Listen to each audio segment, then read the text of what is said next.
इतिहास लिखा है इसमें, कुछ खास छिपा है इसमें। इतिहास लिखा है इसमें, कुछ खास छिपा है इसमें। मर्यादा है, कोई वादा है, विश्वास रखा है इसमें। सात फेरों से मिला ये तो उपहार है, मेरा श्रृंगार है, मेरा श्रृंगार है, मेरा श्रृंगार है, मेरा श्रृंगार है। मंगलसूत्र, मंगलसूत्र, मंगलसूत्र, मंगलसूत्र, मंगलसूत्र, मंगलसूत्र, मंगलसूत्र।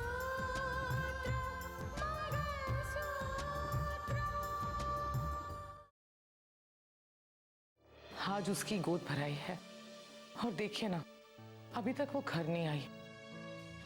हमारा जमानत तो उसी दिन हो गया होता अगर आदित्य प्रताप सिंह कोर्ट में हमारे खिलाफ पैरवी नहीं किया होता तो। लेकिन वो रिवॉल्वर को ठिकाने नहीं लगा सका क्योंकि तब तक पुलिस वहां पहुंच चुकी थी। मैंने उससे भी खरीदने की बहुत कोशिश की, लेकिन वो बिकाऊ नहीं निकला। अदालत में मेरे खिलाफ वो तर्क पे तर्क दिए जा रहा था। वकील साहब, फजूल में आप मुझे क्यों फंसाना चाहते हैं और मुझे कातिल क्यों करार देना चाहते हैं?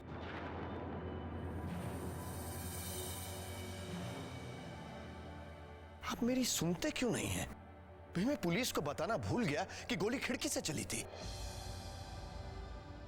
Yes your honour.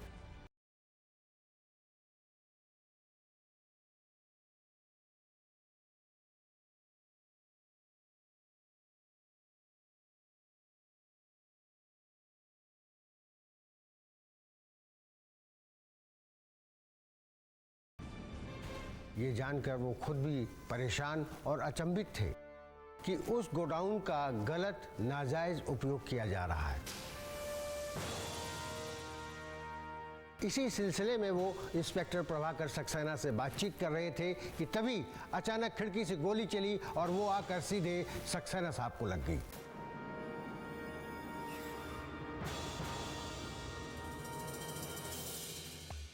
मेरा वकील भी अपने काम में महारथी था और कृष्णन, मैं बिल्कुल निश्चिंत था क्योंकि मैंने आदित्य प्रताप सिंह के घर सुबह ही 10 लाख रुपए पहुंचाए थे। मुझे पूरा यकीन था कि वो मुझे संदेह का लाभ देकर रिहा कर देगा क्योंकि जज ही मेरी मुट्ठी में था। लेकिन मामला ऐसा पलटेगा कि मैं सोच भी नहीं सकता था कि बनी बनाई बात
योर ऑनर, ये कोई मुद्दे की बात नहीं है।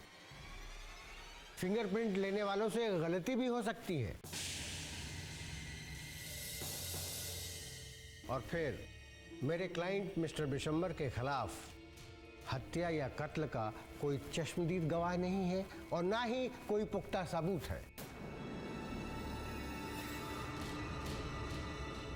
इसलिए मेरी अदालत से यह दरख्वास्त है कि मेरे क्लाइंट की याचना पर ध्यान दें। योर ऑनर, जब कत्ल एक बंद कमरे में हुआ था तो फिर किसी भी चश्मदीद गवाह के पैदा होने का तो सवाल ही नहीं उठता। सारे तथ्य ये चीख चीख कर कह रहे हैं कि कत्ल किसी और ने नहीं बल्कि खुद बिशंबर ने किया है। चीख चीख कर बोलने से क्या बात बन जाएगी वकील साहब? आप कहते हैं कि चश्मदीद गवाह मिलने का सवाल ही नहीं पैदा होता, जबकि मैं खुद वहां चश्मदीद गवाह हूं। गोली खिड़की से चली थी। हाँ, यह बात जरूर है कि मैं घबराहट में उसका चेहरा नहीं देख पाया, वरना उसका हुलिया अदालत को मैं बता देता। बहुत बयान बदल लिया आपने मिस्टर बिशंबर।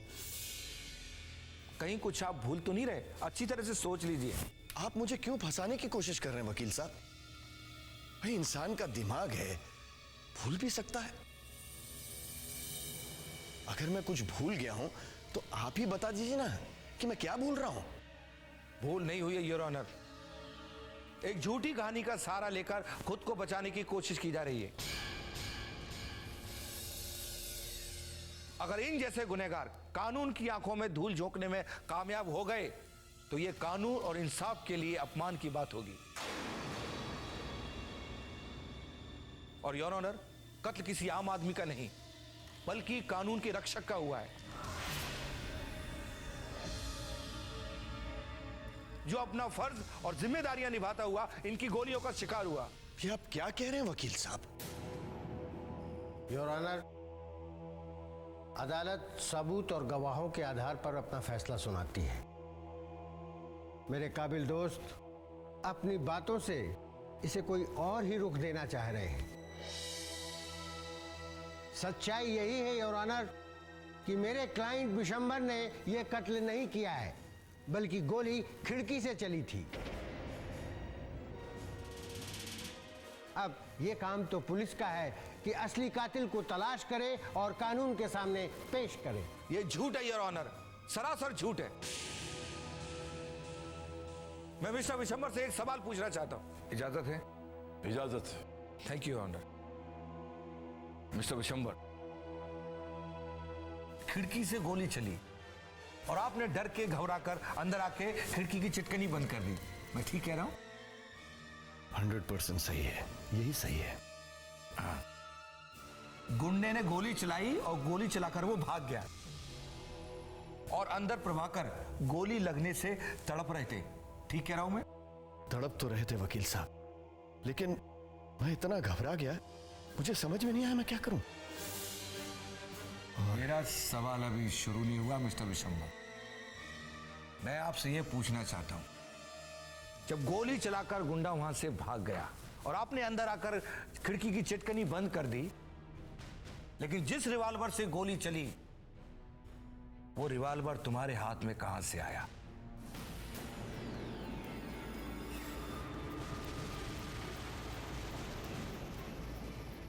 क्योंकि रिपोर्ट के अनुसार उस कमरे से रिवॉल्वर भी बरामद हुआ है।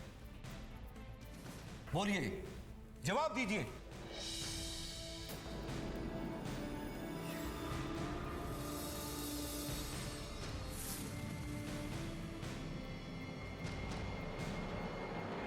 Order please, order. Your honour, ये रही पोस्टमार्टम की रिपोर्ट।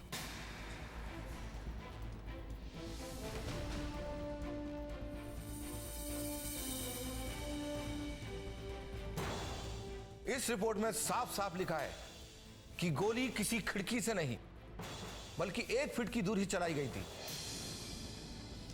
और सक्सेना की लाश जहां मिली थी वो कमरा बहुत बड़ा था।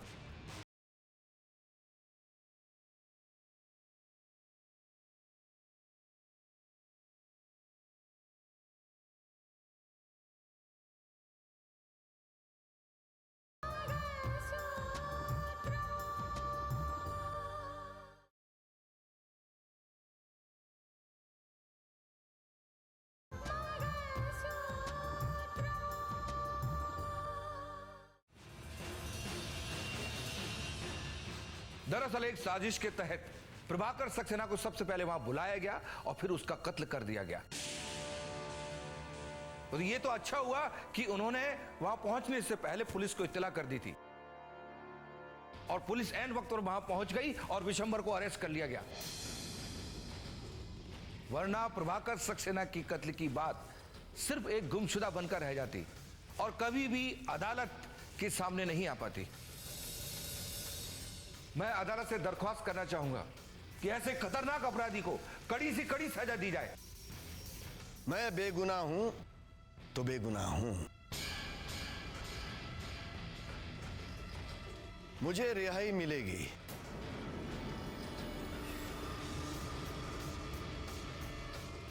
जरूर मिलेगी। आपके कहने से क्या जज साहब अपना फैसला बदल देंगे वकील साहब?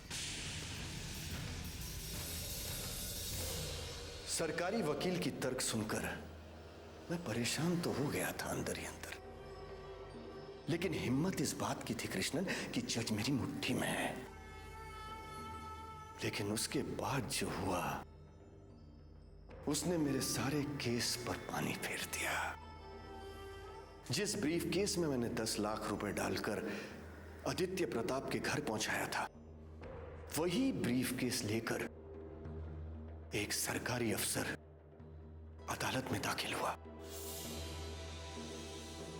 योर ऑनर, इस ब्रीफ केस में जो रुपए हैं, हमने बाकायदा बैंक से इंक्वायरी की है और हम इसकी रिपोर्ट भी लेकर आए अपने साथ। आपने जो भी बात करनी है विटनेस बॉक्स में आके कीजिए। Your honour.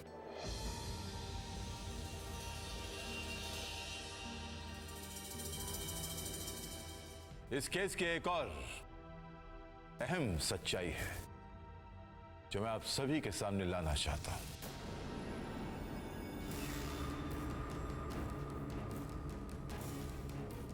ताकि इस केस को और बारीकी से और गंभीरता से समझा जा सके। ऑफिसर, मैं चाहता हूं कि आप बुलंद आवाज में आप पूरे कोर्ट के सामने सच्चाई बयान करें।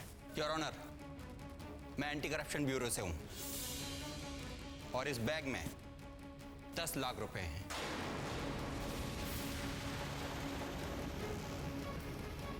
पूरे 10 लाख। यह केस का दूसरा पहलू है। ये 10 लाख रुपए बतौर रिश्वत के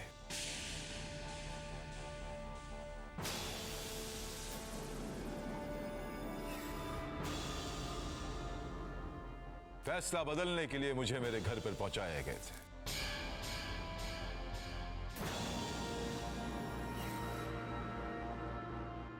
मैंने ये रुपया एंटी करप्शन ब्यूरो को बुलाकर उनके हवाले कर दिए थे। ऑफिसर, आप सभी को बताएं कि ये रुपया किस बैंक से आया था और किसके अकाउंट से निकाला गया था। योर ऑनर, हमने पूरी इंक्वायरी की है। योर ऑनर, इन गड्डियों पर जिस बैंक की मोहर है, हमने वहां जाकर पता किया है। उनके रिकॉर्ड के मुताबिक ये रुपए कल ही बैंक से निकाले गए हैं और जिस अकाउंट से निकाले गए वह अकाउंट मिस्टर विश्वंबर का है।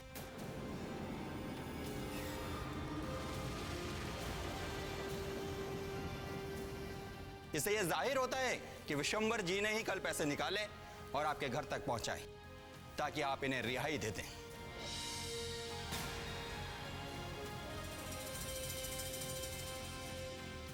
योर ऑनर, मैं आपको दिखाता हूं। ये देखिए,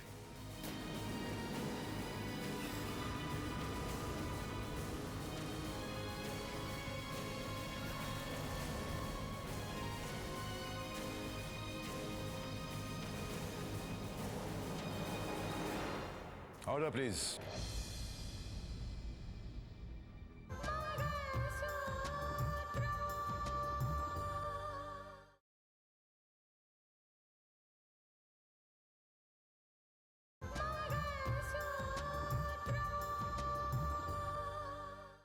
ये एक सबक है तुम्हारे लिए विशंबरनाथ।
कृष्णन, मेरी आधी उम्र इस जेल में गुजर गई सिर्फ उस आदित्य प्रताप की वजह से। उसकी सुनाई हुई सजा मैं तो काट चुका हूं। अब जिस दिन मेरी रिहाई होगी उस दिन के बाद आदित्य प्रताप सजा काटेगा। ऐसी सजा कि जिंदगी उस पर हंसेगी और रोने के लिए उसकी आंखों में आंसू सूख चुके होंगे, क्योंकि 14 साल का वक्त जो मैंने गुजारा है उसे मैं कभी नहीं भूल पाऊंगा, कभी नहीं। तुम्हारा दुश्मन हमारा दुश्मन, अगर हम दोनों मिल जाएं तो अपनी बदनामी और बर्बादी का बदला ले सकते हैं। अब तो मेरी जिंदगी का सिर्फ एक ही मकसद रह गया है, आदित्य प्रताप सिंह से बदला लेना। उसकी सुनाई हुई सजा से मेरा परिवार बिखर गया, मेरा कारोबार खत्म हो गया, सब कुछ तबाह और बर्बाद हो गया। और ऐसी ही बर्बादी का खेल मैं आदित्य प्रताप के साथ खेलूंगा। तो मिलाओ हाथ।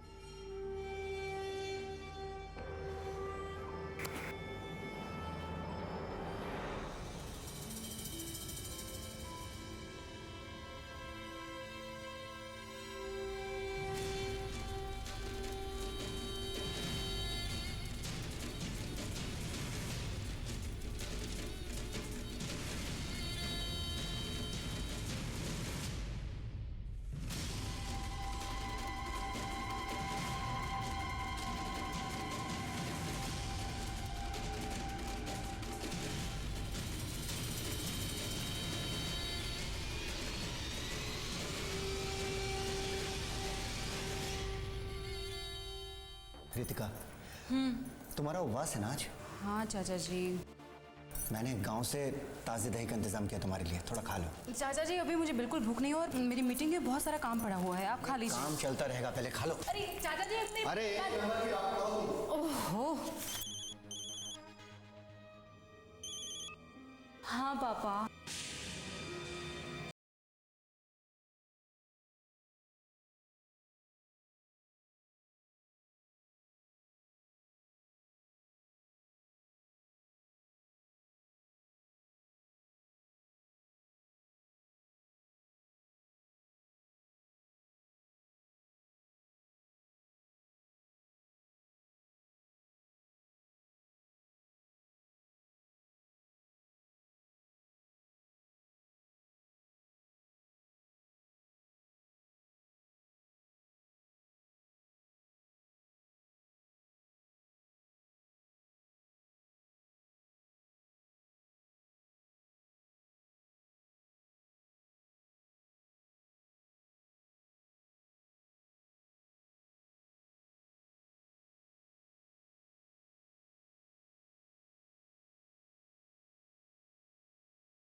पहुंच जाएंगे जी। भाई जी का फोन था? हाँ, आप बुआ जी को जानते हो ना, वो परेशान हो रही है मेरे लिए। वो जब से धमकी भरे फोन आने शुरू हुए ना, सबसे ज्यादा वो डर गई है। मुझे एक बात समझ में नहीं आती, जब जिंदगी और मौत ऊपर वाले के हाथ में है तो फिर डर डर के जीना क्या? बुआ जी को कौन समझाए? ये तो तुम ठीक कहती हो। मौत तो जिस दिन आनी है उसी दिन आएगी, कोई कुछ नहीं कर सकता। एग्जैक्टली। ये लो खाओ।